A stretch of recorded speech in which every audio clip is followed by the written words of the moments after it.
And move on to our next speaker, and I call Dermot Devlin. Dermot will discuss Article 27 on employment. Dermot.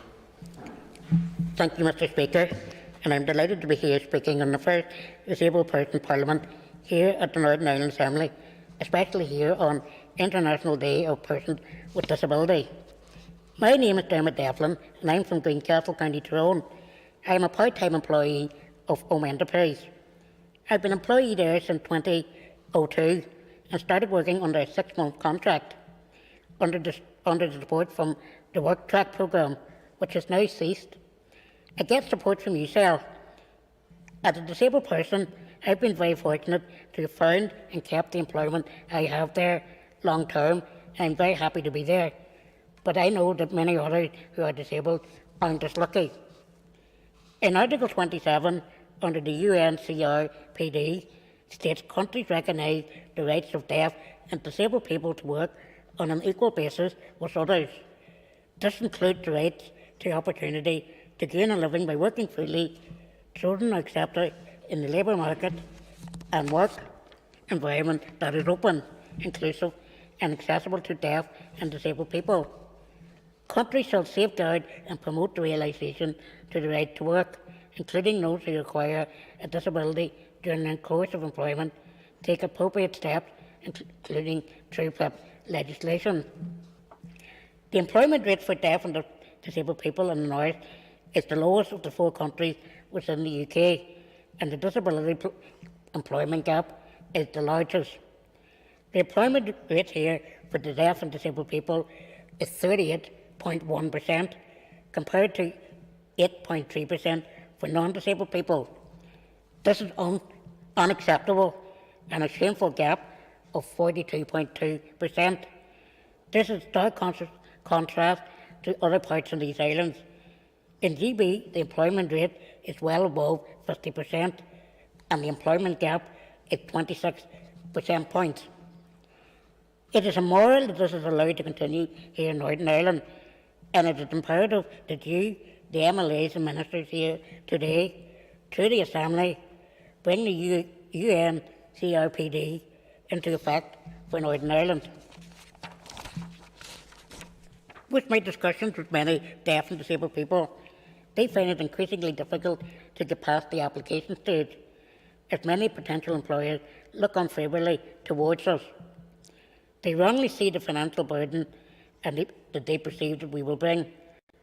Some deaf and disabled people have experimented by taking 2 identical applications, one stating that they are disabled, the other one not. The honest application rarely reaches the interview stage. Deaf and disabled people are statistically almost twice as likely to be unemployed compared to those who are non-disabled. I have been very fortunate to get a 6-month contract at Home Enterprise, which has developed into a permanent contract, sustained now for 19 years. Many deaf and disabled people are continuously placed in 6-month placements and not receiving contracts at the end of it. We deserve a full, meaningful employment with competitive wages. Deaf and disabled people are viewed as cheap labour on short-term contracts to fulfil menial tasks.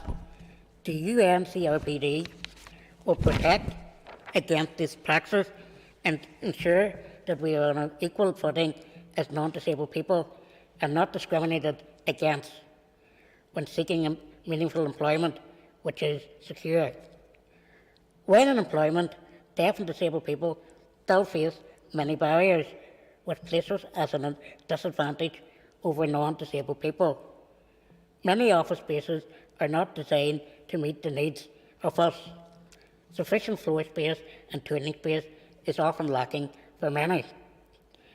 And other factors could be wrong seating or workstations for disabled people who have chronic pain and adds to their pain.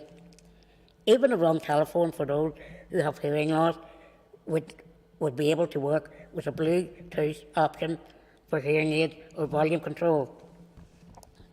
Deaf and disabled people fear, because their health can fluctuate, that many employees will see it as an opportunity to terminate our contract had not been able to fulfil their duties.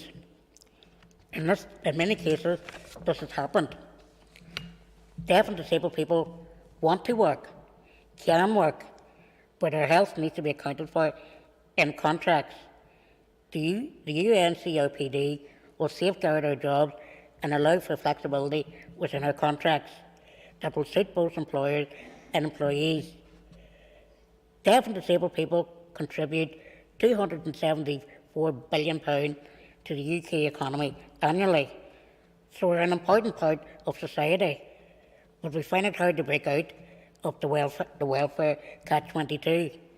Like myself, a lot of deaf and disabled people are on part-time contracts and unable to increase our working hours, as it would put us into poverty. Life costs us, on an average, £583 extra per month, more than non-disabled people. 24% of families with deaf and disabled children, it costs an extra £1,000 per month. We are stuck within the benefit system, as it will not pay us to leave. Without the Northern Ireland Assembly taking the UNCRPD and implementing it into our laws, deaf and disabled people will continue to be left behind. In the North, we have skills, we have the knowledge, and we have the determination to work, but we need to be allowed to perform to the best of our potential abilities, such like non-disabled people are. Under Article 27, the UNCRPD offers us a level playing field in work and employment. So remember, nothing about us without us, and without us, the Northern Ireland economy and workplace will not survive. Thank you, Mr. Speaker. Dermot, thank you, Dermot. And